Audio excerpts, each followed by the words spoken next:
Yo, what's good YouTube? I am back with another reaction video, and we got the tragic story of Len Bias. Now somebody told me to do a Len Bias video. Well, they didn't tell me.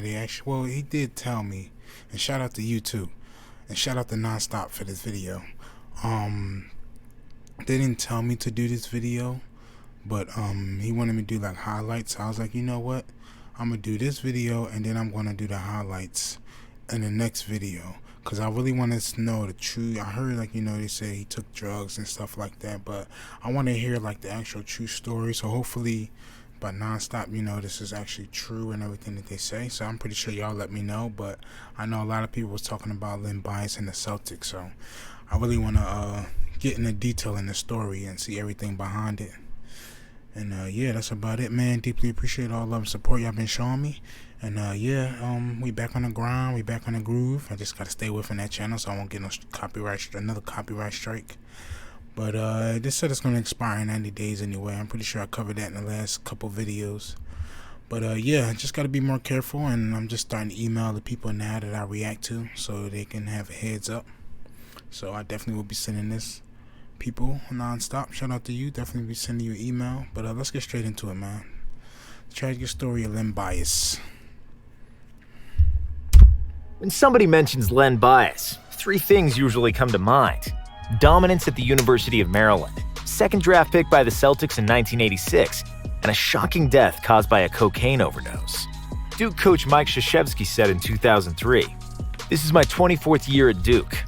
And in that time, there have been two opposing players who have really stood out, Michael Jordan and Len Bias."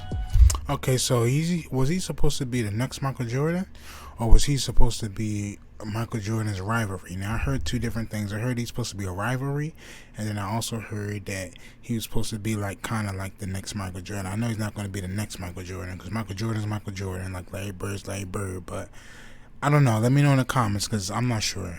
I'm about to listen to the story though. Len was an amazing athlete with great competitiveness. Like Jordan, he could invent ways to score, and there was nothing you could do about it. No matter how you defended him, he could make a play. Was Len Bias really as good as Michael Jordan? And what led to his tragic demise? Find out in the rest of the video. From a skinny freshman to the most dominant player in college basketball. In his first season in Maryland, young Lenny Bias shot 48% from the field, averaging 7.1 points and 4.2 rebounds in 24 minutes of play, which wasn't necessarily bad as a freshman, but it wasn't exactly great either. However, Bias had an excellent work ethic and had trained hard in the offseason. Strength training, ballet lessons for balance, and dribbling with a blindfold for better handles. Len was doing everything to get better. It paid off, and in his sophomore year, he was already averaging 15.3 points per game on 57% shooting. Standing at 6'8" and with 220 pounds of pure muscle, Bias developed— Damn, he was 6'8", 220? Yo. —into one of the most athletic players in the NCAA. He was fast, explosive, and he was dunking as if he was jumping from a trampoline. He modeled his jump shot after Bernard King, and when he became proficient, there was nothing any defender could do. Bias would either go around you, shoot over you, or run through you with Sean Kemp-like aggression. On top of that, he was the most versatile defender in the country and would often guard taller forwards and centers. As a senior, his transformation to the most dominant player in college basketball was complete. Playing both forward positions, Bias was simply unstoppable and averaged 23.2 points and 7 boards per game, on 54% shooting and 86% from the free throw line. He was twice voted as the best player of the ACC Conference and made the consensus All-American second team in 1985 and the first team in 1986, after which he declared for the NBA draft.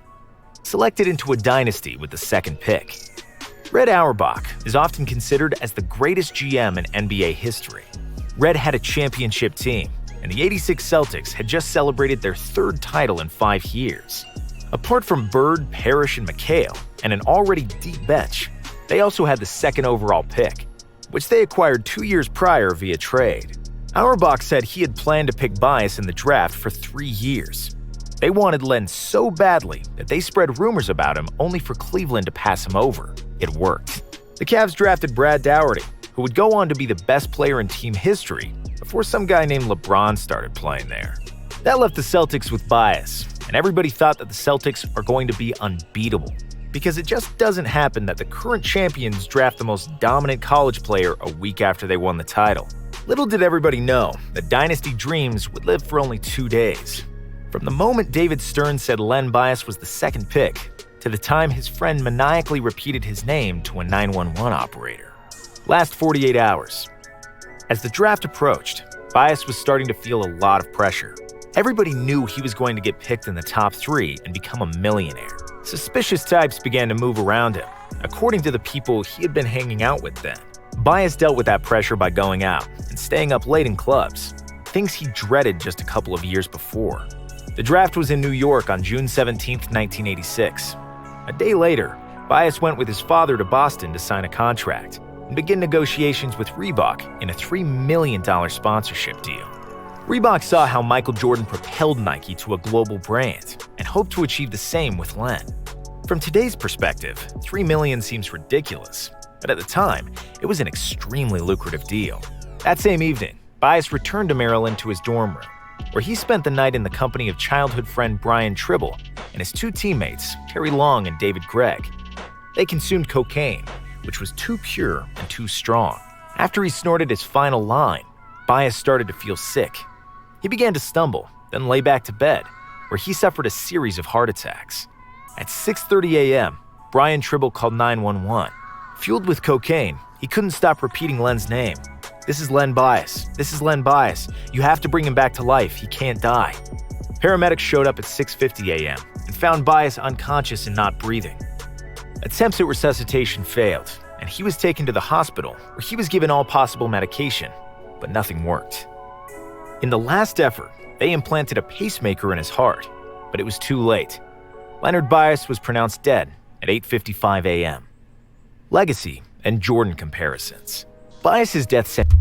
Damn, man, man, now that I really hear, like, that's just... please say no to drugs, y'all. That's crazy, man. It's no $3 million with Reebok, and you... Please, y'all, man, if y'all got kids or whatever, man, just... And if you're watching this and please, please stop, man. Just think of all these opportunities he just missed out on, man. Just think about that, like, crazy, man. Crazy. That's a shame, Mel. That's crazy.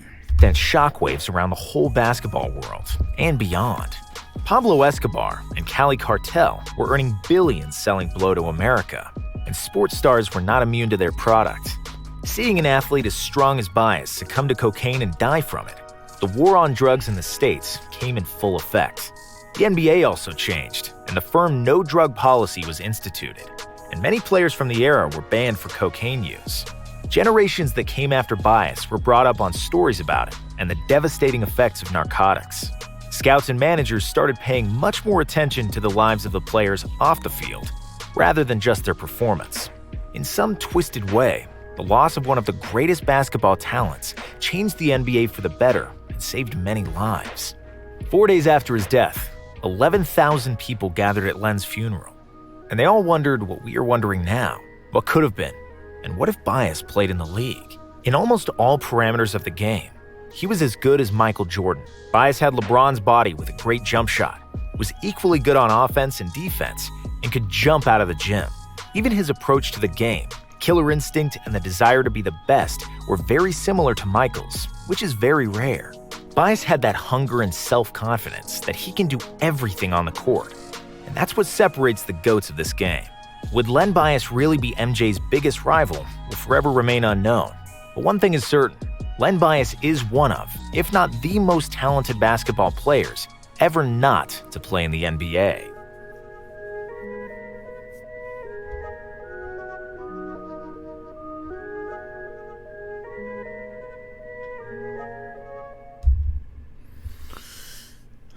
Man, that's crazy. I definitely gotta look at some of his highlights, man. I'm just sitting here thinking, like, wow, man, just days before, like, You had a $3 million like Reebok, like, and you about to go with Larry Bird, and it's like, oh, how do you give that up like that, man? But I'm guessing he didn't know. But man, that's wild, man. That's really wild. I'm just like shocked. Like, yo, there's no way I could give that opportunity up like that. Like, that's just crazy. But man, R.I.P. to him, man. It's crazy. But yeah, on to the next video, man. I definitely got his highlights coming up after this video. But I definitely had to do this because I know somebody was telling me to do his highlights, and I said, you know what, let me do a story so I can really get a detail, because I heard a lot of people in the comments talking about him, you know. And some of my videos are doing like Bird, and they're saying, you know, Len Bias, you know, this and that. And so I was like, you know what, let me listen to the actual story. Hopefully the story is true, but I definitely did hear about the cocaine usage that he was doing. I'm just like, I'm looking, y'all paying attention, man. Don't please say no, man. Just think about opportunities you can have or have in front of you, and you mess yourself up, man. That's like, yeah, man. But on to the next video, man. Subscribe if you're new. Hit that like button. Turn on that bell, man. I upload it every single day. And yeah, definitely got his highlights coming after this, man. Definitely will dropping today. After this video, probably gonna wind up dropping 2 videos. So if you see this video, definitely have another video after this. Definitely have his highlights. But yeah, that's about it, man. I'm out. Love y'all. Peace. That's crazy, man. So much money.